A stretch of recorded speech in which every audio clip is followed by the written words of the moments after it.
We have a really important first topic, so we're going to jump straight into what happened at MDL Changsha. If you didn't watch MDL Changsha, it's been a great tournament. MDL Changsha winner is, of course, Paris Saint-Germain LGD on their second straight major win, third straight finals appearance, looking absolutely dominant. But today we're not going to focus on the winner of that. We will focus on actually a local or maybe a regional team that everyone knows and loves by now if you watch WXC Plus or anything we do here.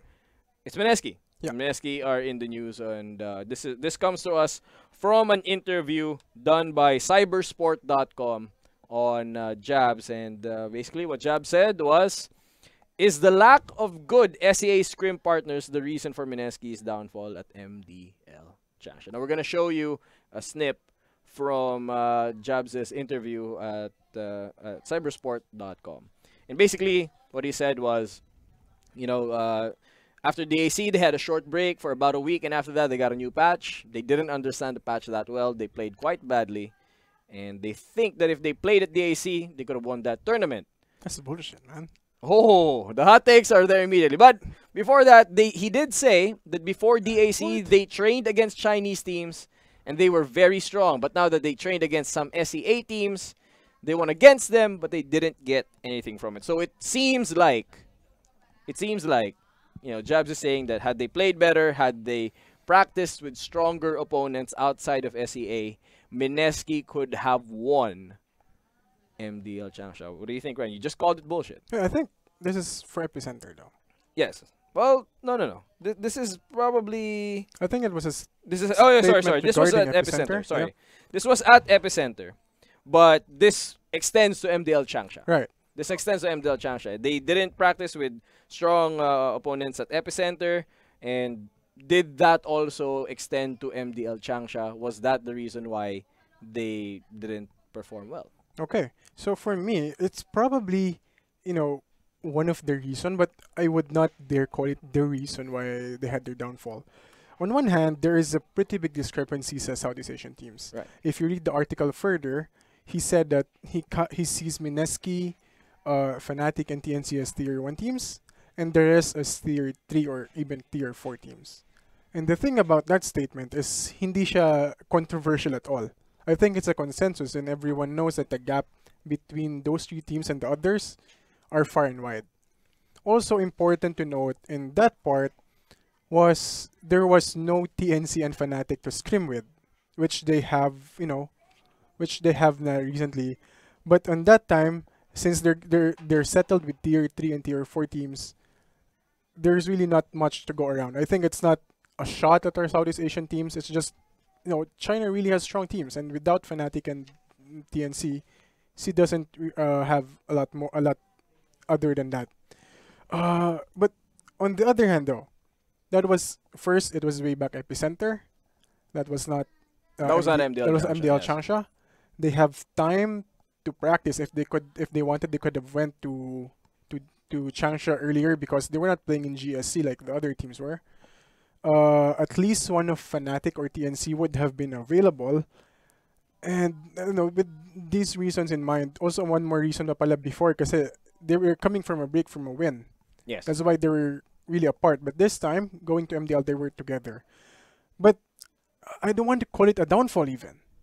Because for me, I think Mineski, during their past performances in Epicenter and Changsha, they think they're in par with the expectations. Because throughout this year, this 2018, they've constantly finished within the middle bunch, either the upper half. Or They've always been in the top 8, right? They've been in the top 8. They've finished 5th and 6th twice, a bunch of 3rd I think and 4th place lately finishes. they've been trending up, but earlier the year when there was Genting, other events earlier this year, they were in the bottom half a bit. Not all the way in the bottom, but Right. medyo bottom part ng gitna. But now they're trending up. They're in the upper part naman ng ating halfway na mga na contestants. If anything is an anomaly, it's their win in the AC. So if you look at that, I think it's just more of a psych thing for them. For Jabs, kunyari sa statement niya, na I think that the team felt that they could have done better because they took a break, they didn't have enough practice, but in the end they finished 5th, 6th in that event. They finished 5th, 6th in MDL, which is again online with how people perceive how they will play. Tapos, again, if there's something surprising here, is yung statement ni Jabs saying that they could have won Epicenter Yeah. if they played like they did in the AC. I'm not sure if that is lost in translation. I'm not sure kasi baka, it's a Thai interview or there might be some language barriers, but I think it's very ludicrous, or it's, as I said earlier, it's bullshit to say that. Right. Because, it's not like they dominated in the AC. In the AC. They finished the finals with a 3-2 score against LGD, who was just starting to trend upwards. Next is they were saying na sa Epicenter they did not have any patch practice. But the thing about Epicenter is there was a patch right before the event. That was the event na sinabi na wala na magkakapatch after. Right. And if you go back to the AC, which they won, they also won it on the back of a big patch that favored them. That was where Pango was added. Of course, there's other reasons, but when after Pango was added, he was either banned or picked in Mineski for 15 out of the next 17 games. So basically, nagkaroon an additional pick because of that hero, because of how well they played that hero. So again, it's not a patch. It's not an issue of the patch. And again, who beat them at Epicenter? This is the most conclusive part for me. Why I say I don't buy Job's statement, because the team that knocked them out in Epicenter was VP. Okay, actually, if you look at the DAC bracket, this is where Mineski won, and you can see here that They dodged some very important matchups. they dodged two very strong teams that Yes. they played very poorly against. The first is VP, the second is Liquid, the top two of our DAC season right now. So, Well, hindi nila nakalaban nun sa I series believe na to. LGD is top 2 right now, right? Yeah, they are right now, Yeah, actually. 6-3, Sorry. yeah. Yeah, 6-3. they just eclipsed Liquid. Eclipse, yeah, just Yeah. now. Pero back here, number 1 and 2 was VP and Liquid. And important thing to note is they only have one lose in the group stage. Guess who that was VP. against? That was against VP. Yeah. And I'm not sure if that was the shortest game of the event, but I it's think probably it one was, of the shortest. It was a 21-minute Destruction. destruction of Ah. Mineski. Nanalo sila ng isang lane, mid lane, I believe, And and then how they just went all the way. You know how Mineski does against Liquid and VP historically? Against Liquid, they're 113 all time in across 6 series. Against VP, they're 0-8 in 5 series. So I don't think that they could have won Epicenter nor MDL for that matter. And I also don't think that having the scrim issues is the problem. That's sa kanilang performance. I mean, I agree with you na it does feel hyperbolic. Medyo bullshit nga yung pagkasabi na yun. But the reason we're highlighting this right now is I think there is some truth to sa sinasabi niya from all the way back from Epicenter. So, the reason why we chose this is because back at Epicenter, sabi ni Jabs, lack of good SEA scrim partners. Okay, that's fine. I can buy that. And I will go into the reasons why after this. But now this is MDL, right? There's no break to lean on. So now it's really just, are they prepared for the patch? Are they playing at a high enough caliber that they can perform very well? And that is sort of dependent because of your scrim partners. Now let's take a look at why that is the case, right? You're only as good as who you're playing against. In the same interview, he did state that Fnatic and TNC are probably tier 1, and the rest of SEA teams are tier 3 and 4. Yeah. There's no tier 2 team in SEA. There's just none, right? And even if they are tier 2, you still don't want to learn from it, because when you're practicing and you're not actually learning anything from who you're practicing against, number one, they're getting better, you're staying stagnant, or you're going to pick up bad habits and then carry that into the event, right? But my question here right now is, in that case, why not do what you did at DAC, where now they're just boot camping more and more and more in China, right? Could this be because none of the Chinese teams want to practice with them? Because this is another Chinese event. MDL Changsha is very important for them. The last time they did that, Mineski was the one who won, not a Chinese team at DAC, which is a very important, Chinese marquee event. for me, there is some truth to what Jabs said in Epicenter, and that might also be the case somewhat if the Chinese teams were dodging them. But I don't buy it. May truth saan? Or which part of that? My truth na they are probably picking up some bad habits from the times that they were scrimming teams that were weaker than Or they not are. that they could have won. Not that they could have won it. I agree with you already. I don't think they could have won Epicenter. Mhm. I think that's a bullshit Oh, statement. yeah, so I From just Epicenter. thinking kasi Yeah. saan ka nag-agree kay Jobs. Yeah. Right. Diba? I don't think that they could have won Epicenter. I just don't. I was with them at DAC. At DAC, I think we have that on record that I said they were going to win against LGD. But at Epicenter, I was with LGD because of how they performed at DAC, because of how they performed a month before that in the qualifiers. Mhm.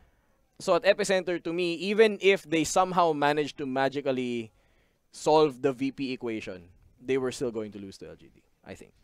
Even when they met each other, you know, if the brackets broke a certain way and they faced LGD in the lower bracket where LGD stormed through, I think they were going to lose.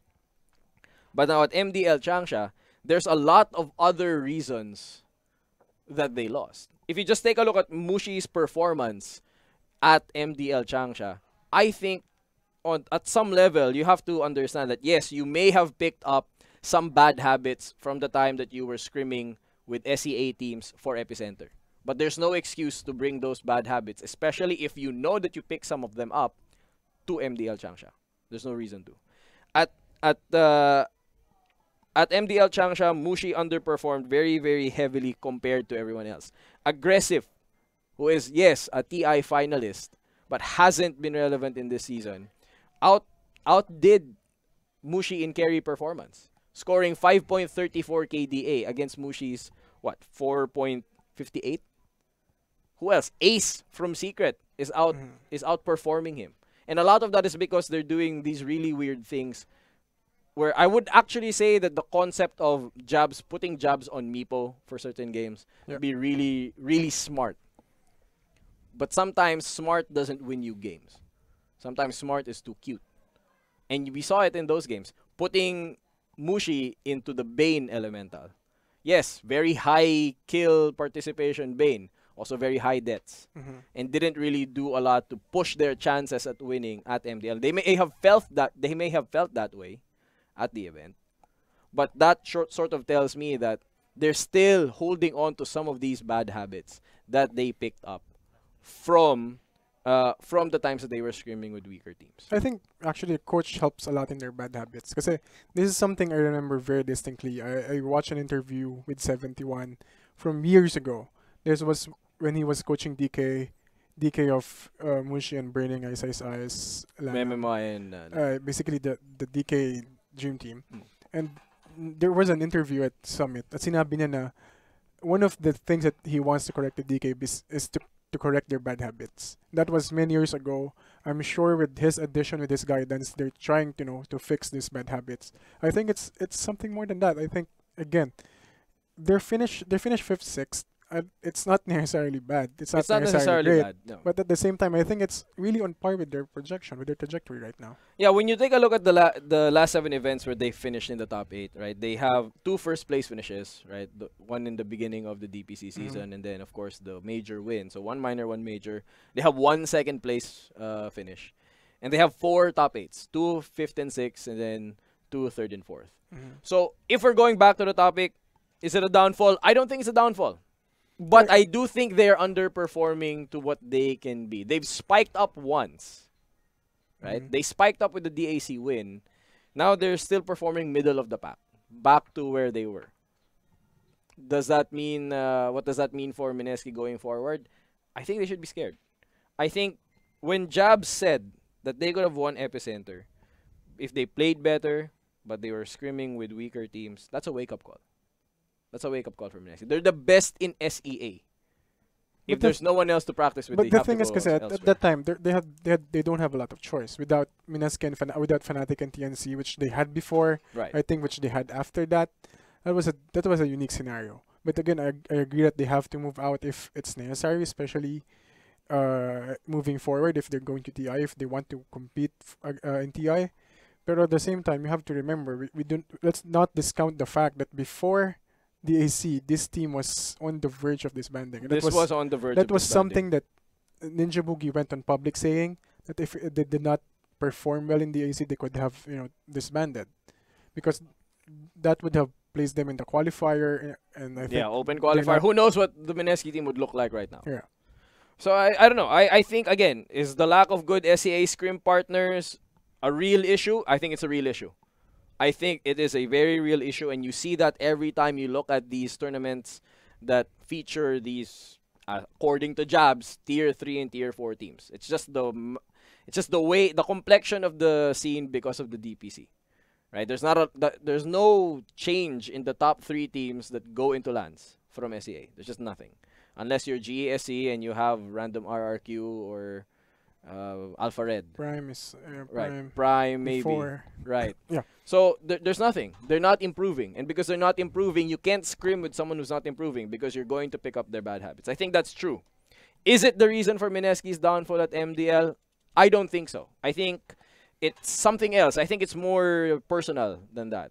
Because they've had the time since Epicenter, since they said that, to get rid of it because they were self-aware. They weren't coming off a break as well. They were coming off a break. They weren't coming off a break. They weren't sa coming. Yes, MDL, exactly. They weren't coming off a break. So at some point, you have to take a. If you're this team, you have to, you have to take responsibility. If they pick up some bad habits because they were scrimming with weaker teams, do either remove them or move to a different region for practice or the time. Now I think they're in Thailand. I think they're boot camping off in Thailand. So I don't know what they're going to do next. What do you think, Red? Well, do you want to dwell more on this? Because there's a very interesting idea here. Now, you'll see that this problem is not unique to Southeast Asia this year. This has always been the problem ever since. In fact, it was much bigger before. Right. But now, with, Mineski, let's say Mineski doesn't have enough stream partners. But they have events every other week, if not every week. How can they still say that they don't have enough stream partners right now? Right. They could have maybe I they think do they do poorly in one event I and think then they that's- use that as a scrim. I think, yeah, that's why yung experimentation nila, I'm not taking it exactly as a big negative. Right. It might be, them assuming that this is, we have to learn something new, something else. But at the same time, again, we just cannot say that, I cannot say in a lack of, it might be a part, but it cannot be the reason of their downfall. All right. Well, we're going to see. We were going to see if they can bounce back. They still